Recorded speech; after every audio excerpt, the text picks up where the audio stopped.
All right. Thank you. It's good to be here again. Today, in the final talk of this series on political philosophy of technology, I'm going to revise my original plan and make only a brief further reference to Pierre Manent. Originally, I planned to devote this whole lecture to Manent. I mentioned him last time and had originally planned to draw more fully on his thought. But now I'm going to make an only brief further reference to him and instead combine parts of the argument from my Challenges for Science Policy and the Anthropocene, which was distributed in advance, with a little more from MacIntyre in order to elaborate further on what I call the technological political problem.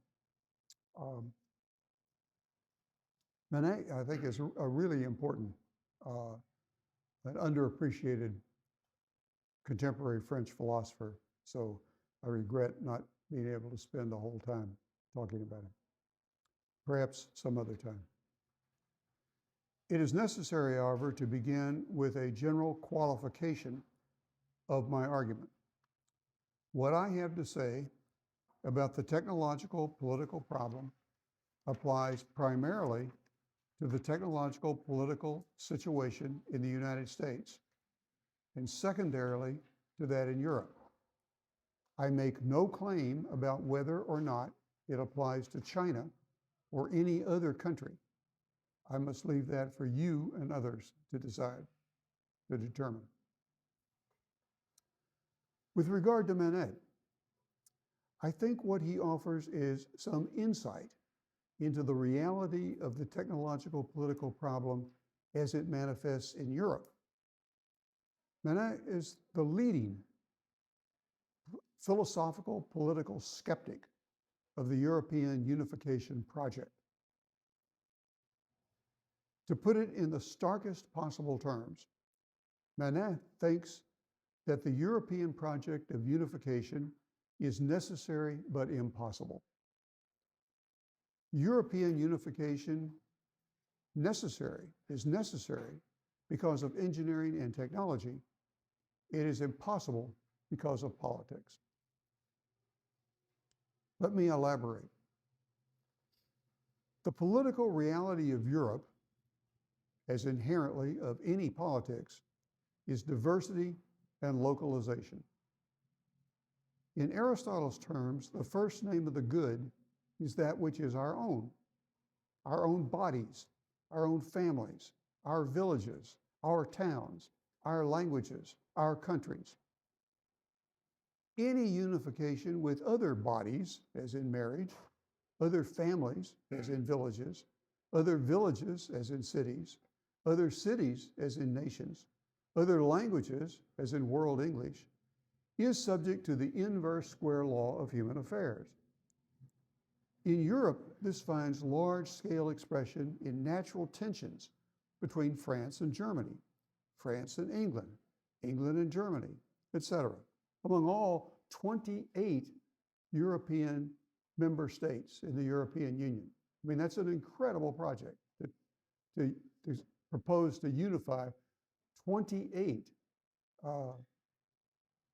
historically distinct nation states. Science, engineering, and technology are all inherently in opposition to these particularities. The first name of the good in science is universality. Science aspires to knowledge about the way things are the same everywhere. The same with engineering. It seeks to use universal principles for construction. I've got something missing there. The same with technology. It mass produces a kind of universality, goods that can be sold anywhere and everywhere. There is also a second, what I would call an intuitive power law of productivity. The greater the productivity and associated Consumptivity means consumer. In any territory, the greater its deterritorial or trans-territorial impact. In other words, the more my country produces and consumes, the more its pollution and waste will affect your country, other countries. Even if my country conspires to protect itself from its own pollution and waste. In fact, one of the ways that my territory will try to reduce the impact of its own pollution and waste on itself is to actively offload it onto other territories. The waste dumping into rivers is a good example. The Danube River in Europe has a basin that includes 19 countries with 79 million people. The Danube is the longest river in Europe. Those downstream are always complaining about the ways those upstream are polluting or over-consuming its waters. The technological use of the river demands either war and conquest by one nation along the river who's complaining about the way the other people pollute it and that's using it, so it has to go to war to stop the other one from doing it, which has happened more than once in European history. The technological use of the river demands either war and conquest by one nation over the others who use the river, or some kind of negotiated dilution of sovereign power over the river as it goes through their territory by those whose country through which it flows. European particularities or territories came into repeated violent, self-destructive conflict in the First and Second World War. And European statesmen, that is, nation-state politicians of an Aristotelian character, and we might also say a MacIntyrean character, although one of the things that's kind of interesting in MacIntyre is he doesn't really deal with the character and responsibilities of the statesman. He often talks about politics, but not, and he says politics is a practice. But I would submit that statesmanship is a little bit different practice than simply politics. European statesmen determined by the end of the Second World War that European territoriality had to be sacrificed to unification in order to strive for some kind of peace and stability, to recreate the long 19th century. The old post-Napoleonic wars, balance of power, sovereignties, politics had broken down. So at the end of the Napoleonic Wars, the European powers, France, Germany, England, Austria-Hungary, and others got together and sorted out who has power over what. So they created a balance of powers that held peace in Europe for almost 100 years, until it was 100 years, until the outbreak of the First World War in 1914. So at the end of the Second World War, it was very clear that the old balance of power system was not going to work. It had broken down with dramatic and drastically destructive results. The deterritoriality of science and technology demanded that sovereignty had to be diluted. Thus was born the European Unification Project, which took form first in the European Coal and Steel Community, was created in 1949, which devolved into the European Economic Community 10 years later, and eventually the European Union in 1993, with its central bureaucracy of the European Commission. There has developed a natural divide between cosmopolitan elites who either actively support or at least passively accept the European project, and those less fully urbanized who often actively oppose them. I've spent time in Paris and in Bordeaux and in the Pyrenees in southern France. people in Paris, at least who are urbanized, the disenfranchised, especially the Muslim lumpen proletariat, are not very happy with the European project, although they take advantage of it. That's how they got there as immigrants. But they also feel like they're mistreated by the EC, the European Commission bureaucracy. But in the south of France, I know France better than any other country in Europe. Well, I know Spain pretty well, and the same is true in Spain. I've spent time in Madrid and in the rural Basque country in northern Spain. The resistance to the European project is strong. Ramona could say whether that exists in Italy as well. It's pretty much the same all over the continent. Additionally, the United Nations was established post-World War II as an institution to manage global dimensions of the technological political. The UN has for some time been recognized by anyone willing to look with their eyes open as a failure, as largely impotent, which I would emphasize should not precipitously abandon for that reason. It still serves some purposes, but it doesn't serve the purposes for which it was founded. Even as we sit here today, in this room, the European project is under increasing strain, and yet it too, Manent argues, should not too easily, too readily be torpedoed. So we're in a situation where we have institutions that were created in response to problems, which are themselves not functioning the way people initially hoped they would. But we should be careful, Manent argues, jettisoning them too quickly, even if they are not functioning well. You don't want to replace them with nothing. Things could get worse. But right now, even as we sit here reflecting on these issues, the post-World War II international order is in the process of unraveling.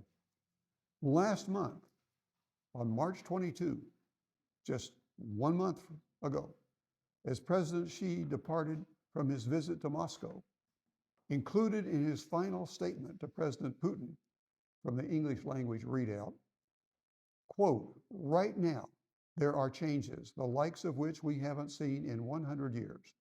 And we," meaning Putin and Xi, "are the ones driving these changes together." I think that is clearly true. And as a result, Europe, which is under the thumb of the 800-pound gorilla, the United States, and its allies are trying to push back and maintain the status quo, even while recognizing, the American president is not stupid. He knows there are big problems, and the American elite know that there are big problems, but they are trying to push back against any radical change in the international order, what is called the rules-based international order. China and Russia want to change the rules. They don't want to have no rules, they just want to change them. But returning to domestic political issues in the Euro-American West, it is not only the non-elites who are uncomfortable, if not critical, of the reduced sovereignty in European politics. There are also some members of the cosmopolitan elite who have become uncomfortable with the dilution of sovereignty, the giving in of political sovereignty to technological sovereignty. The most wealthy and powerful of these elites try to escape both sovereignty and its dilution by creating their own offshore microstates in the form of mega yachts. See, on a yacht in international waters, you can do whatever you want. You can create your own rules. Their own offshore microstates in the form of mega elites, megawatts, mega yachts, or as some have actually proposed, floating artificial islands in international waters where they can do as they please. Elon Musk and others have proposed creating artificial floating islands of significant size in the Pacific off the coast of California, where they can create their own banks and their own rules and live, but fly in their helicopters into California and enjoy the California lifestyle as well, but effectively create their citizenship in a sovereign state that they themselves control, so they don't have to pay high taxes in California. And the people who own these, the oligarchs in both Russia and the United States, and I'm sure there's some Chinese who have these big yachts too. I don't know. They're not quite as much in the news. But I mean, they're huge yachts. I mean, the size of battleships, right? That are owned by these mega rich oligarchs in both the United States and Russia. The United States is, of course, trying to seize the Russian oligarchs' ships now, but it's not clear that's going to be successful.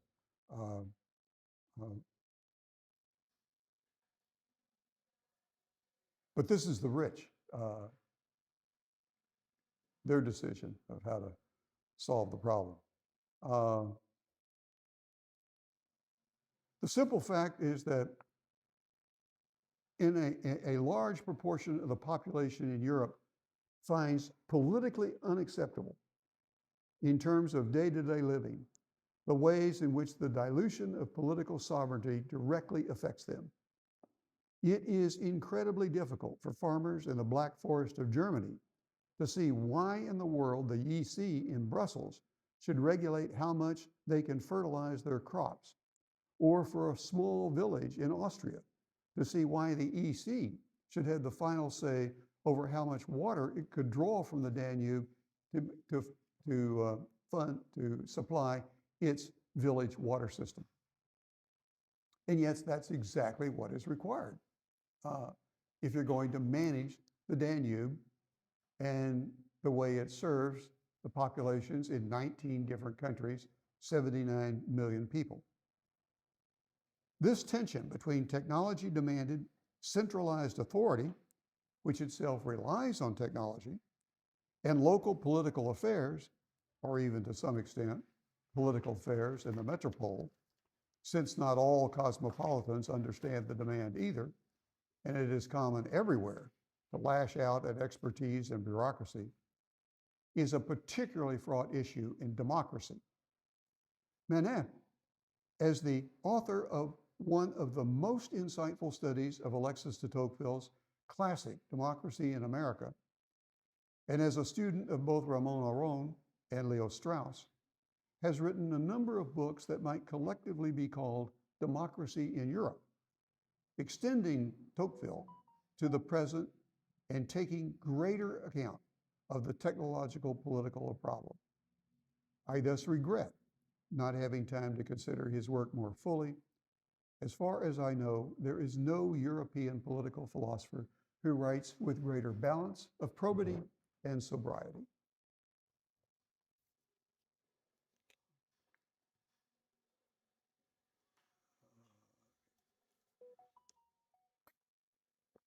Let's see if I can turn off this silly noise-making machine. I can at least turn off the noise.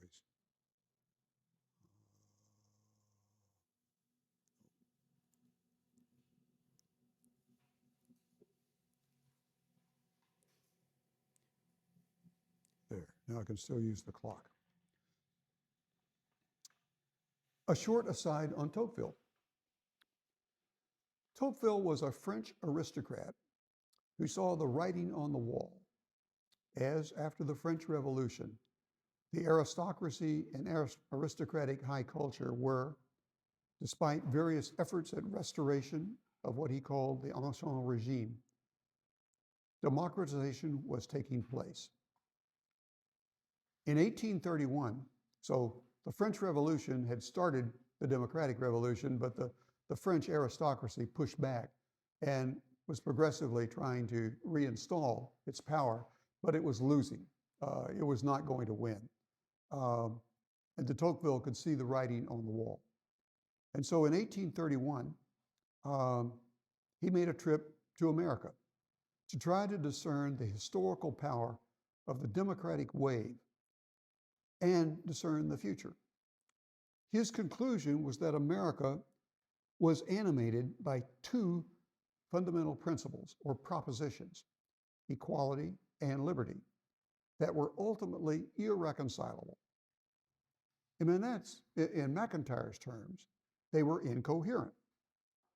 To maintain equality, you have to delimit liberty. To maintain liberty, you have to delimit equality. In his mind, in the United States, there was a tug of war between equality and liberty. In the United States, tug of war between equality and liberty. Equality would tend to be the stronger principle.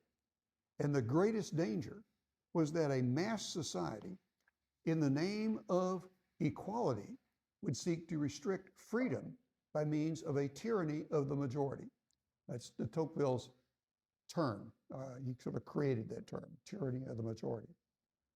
What he did not so clearly foresee is the threat to both liberty and equality that can arise and even to some extent be required in the shadow of a freedom actualizing techno-scientific elite.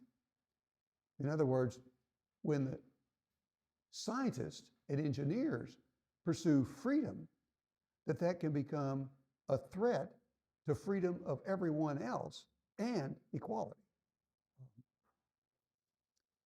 But let me turn now to my own text, which uses challenges to what goes under the umbrella term science policy to interrogate what I think can be better thought of as the technological political problem.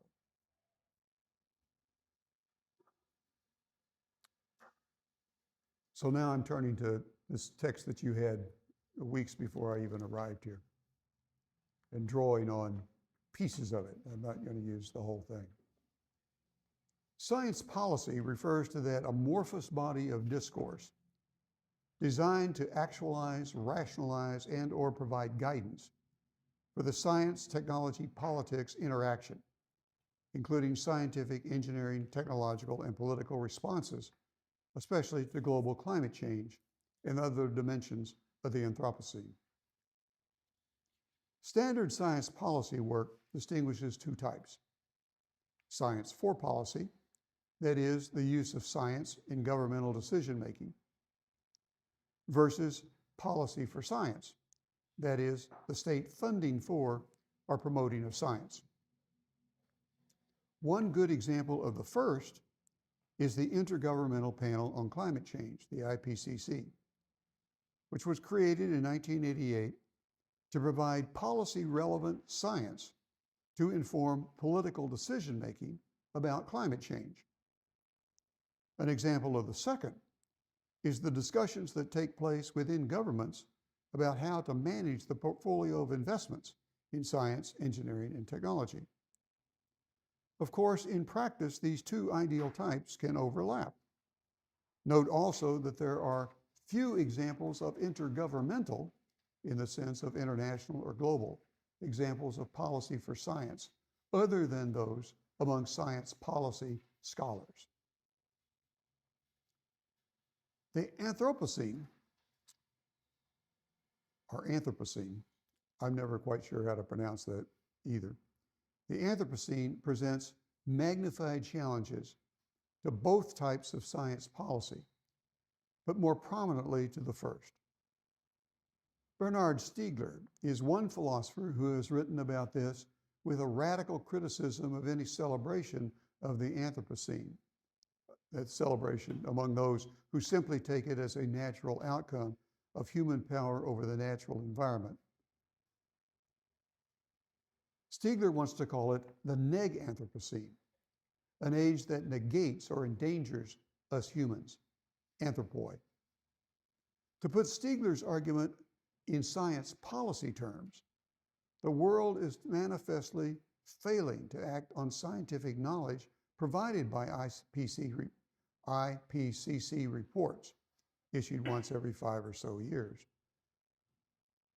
to address the problems created by the capitalist developmental capture of science, engineering, and technology. Instead, we have entered not only a new and newly recognized geo-global age of human engagement with the stability of the earth, but a related political instability.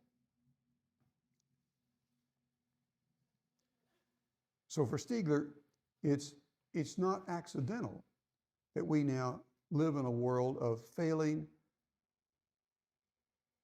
unification institutions, failing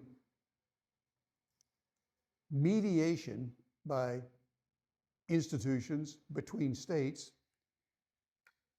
and mediation even within states between different interest group populations, that we are seeing these institutions collapse or become very unfunctional, certainly in the United States. And that we're witnessing the world environmental order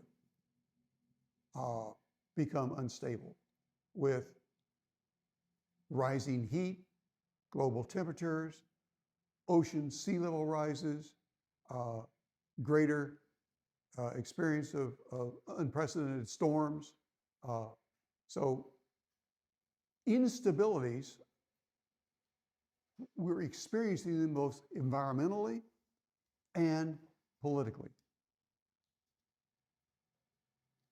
The technological political today is characterized by life and death struggle between eco-modernist faith in an engineering ability to manage the new environmental political order and eco-skeptic doubt. Although I think both positions are ultimately impotent, the impotence of eco-modernism is obscured by its optimism and capital investments in its projects. With eco-skepticism, the impotence is obvious in its commitments to no more than small-scale ameliorative practices. Additionally, dividing friend and foe are contests of denial and anger at the unintended outcomes of nationalist-driven science and engineering, often emerging into an inchoate but powerful resentment against science broadly construed.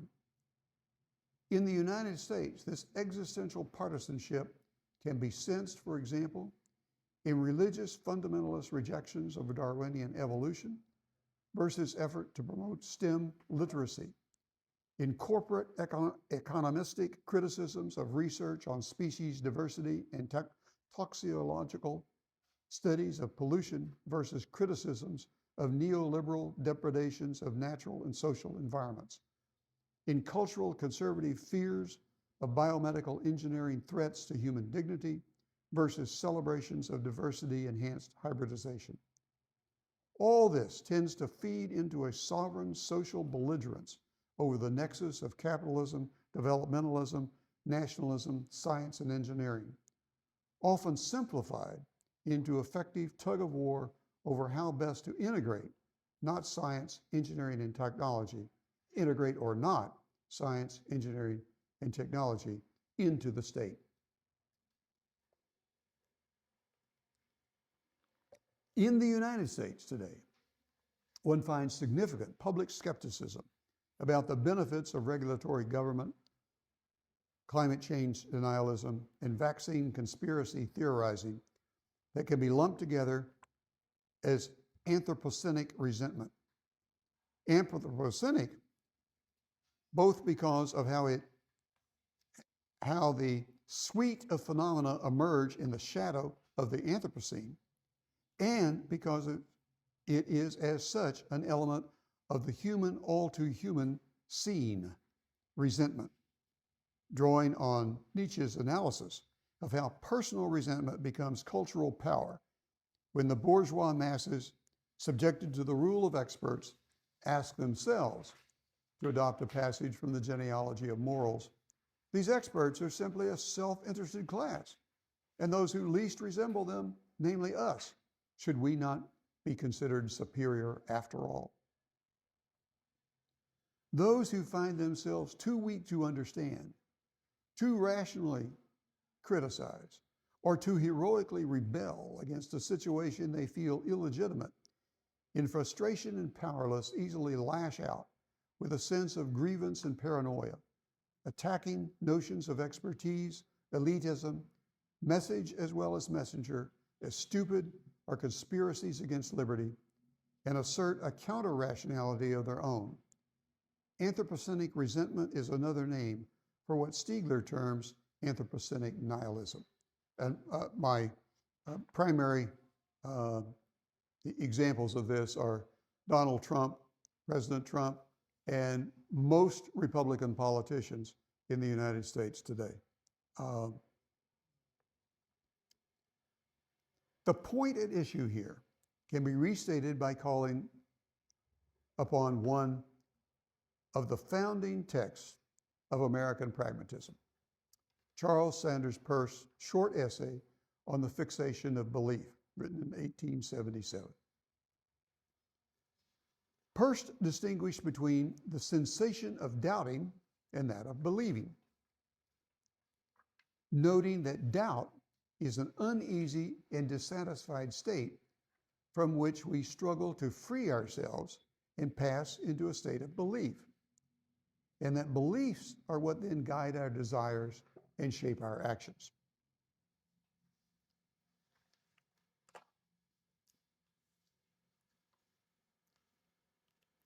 So we don't like doubts, and we try to escape them. We try to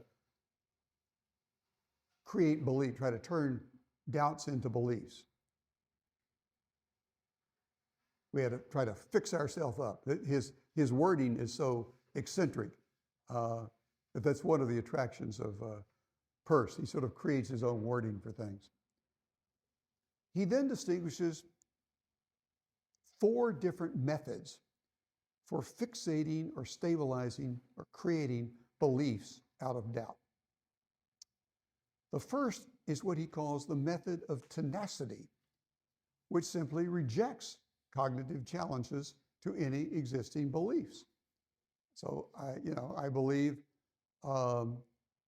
that God created human beings and that they did not emerge from other species of animals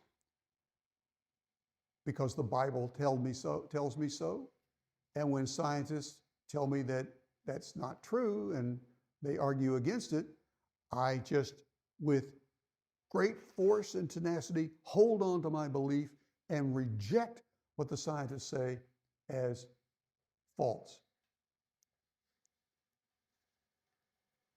There's obviously a lot of this going on in climate change denialism and related refusals to acknowledge anthropogenic environmental mutation. However, since individuals find it difficult to practice this method of just holding on to their beliefs no matter what, there's a natural turn to the method of authority or tradition, a second kind of method of fixating belief. Insofar as people become aware of and willing to compare different authorities or traditions, but it is usually only a few, something's happened here to my text. There's a natural tendency to, the method of tenacity, it's hard to do that as individuals. So you lump yourself together with others and try to hold on to a tradition.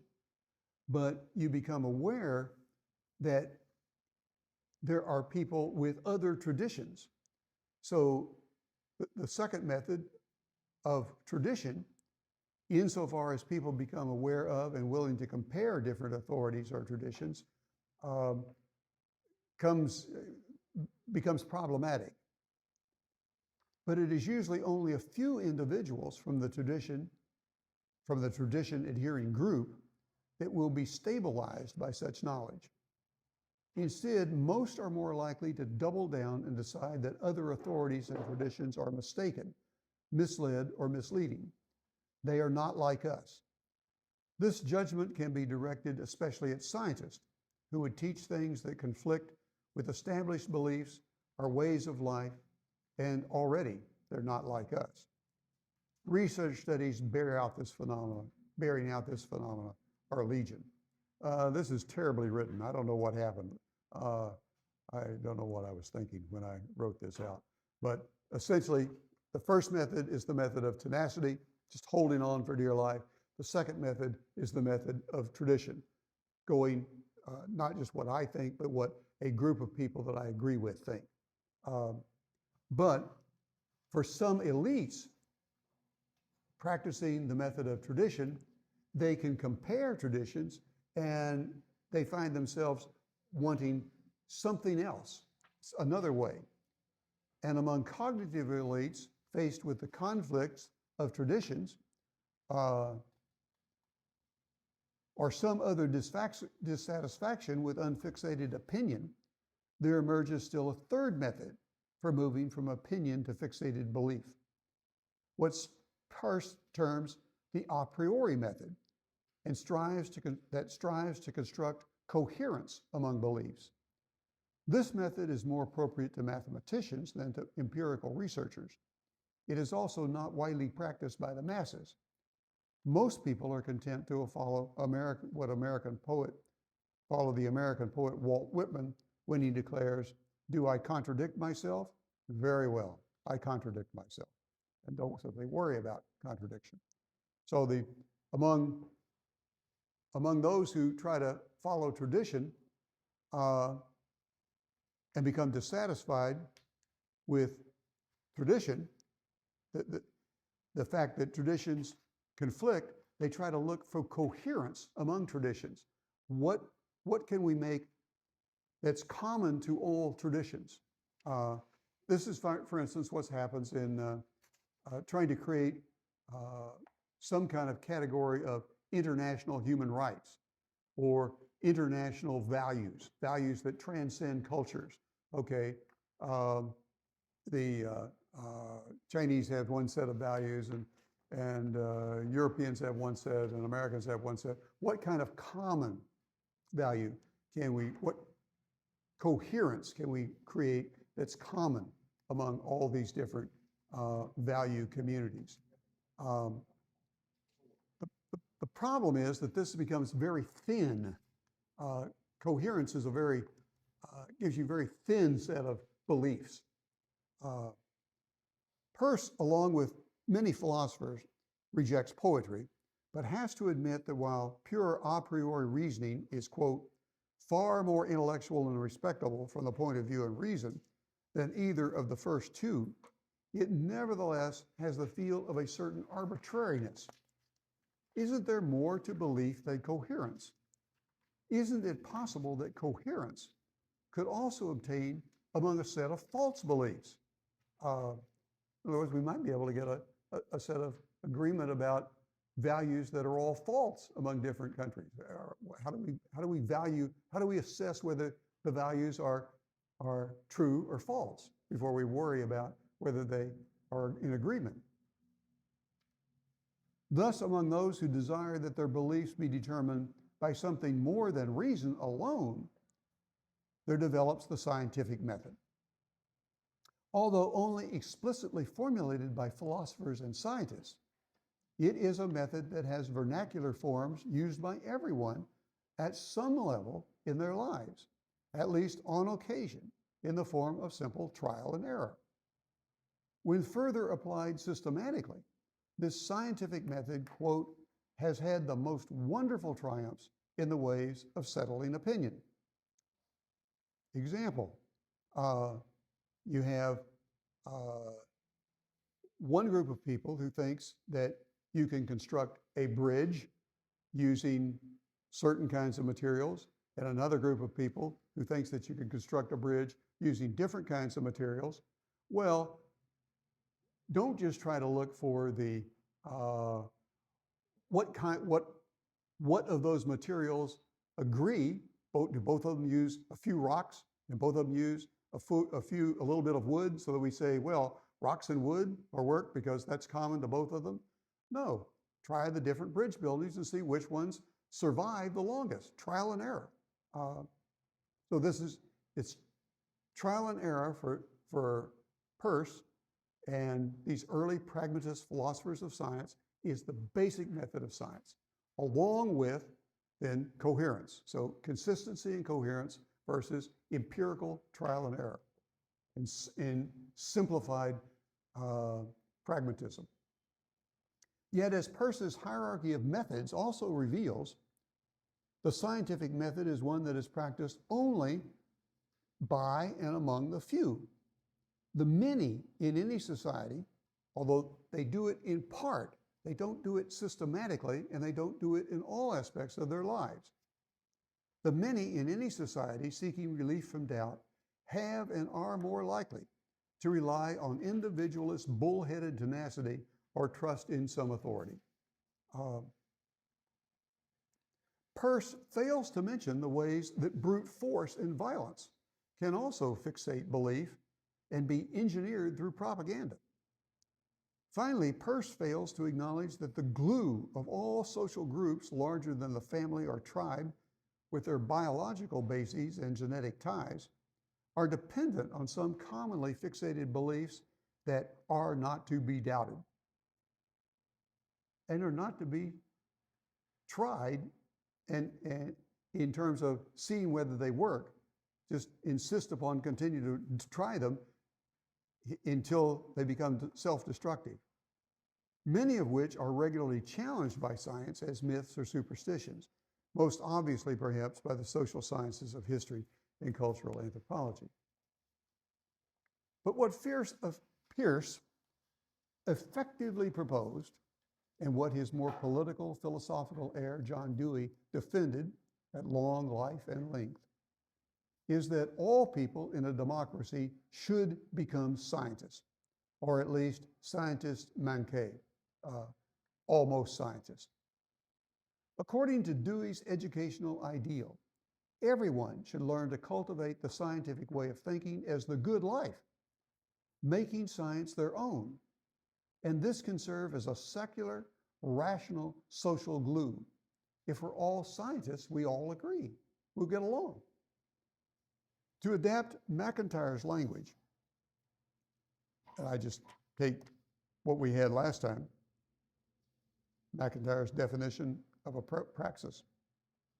Science is the supreme, coherent, and complex form of socially established cooperative human activity through which goods internal to that form of activity, in this case, the production of knowledge, are realized in the course of trying to achieve those standards of excellence which are appropriate to and partially definitive of that form of activity, in this case, the methods of science, with the result that human powers to achieve excellence, that is, good methods of scientific research, and human conceptions of the ends and goods involved, that is, knowledge, are systematically extended. In other words, this process of practicing science and fixating belief through scientific practice just is extended to more and more of the aspects, the regions of our life.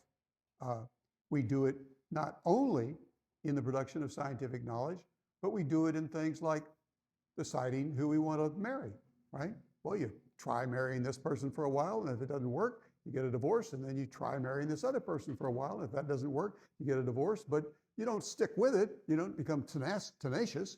You don't say, well, there's a tradition of marriage in which you stay married for life. No, you keep trial and error practice in all areas of your life.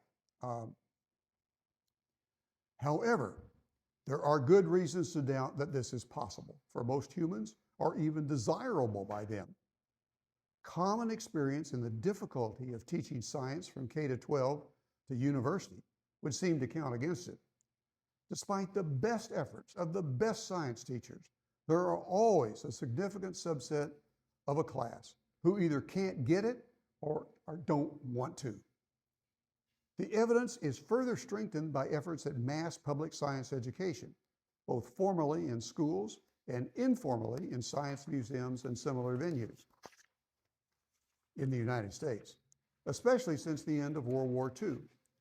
Today, in American universities, science students are much more likely to gravitate towards studies and careers in business administration. It's number 1 in 2021, accounting, which was number 2, and marketing, than in math, which is not even in the top 25, science or engineering. So Dewey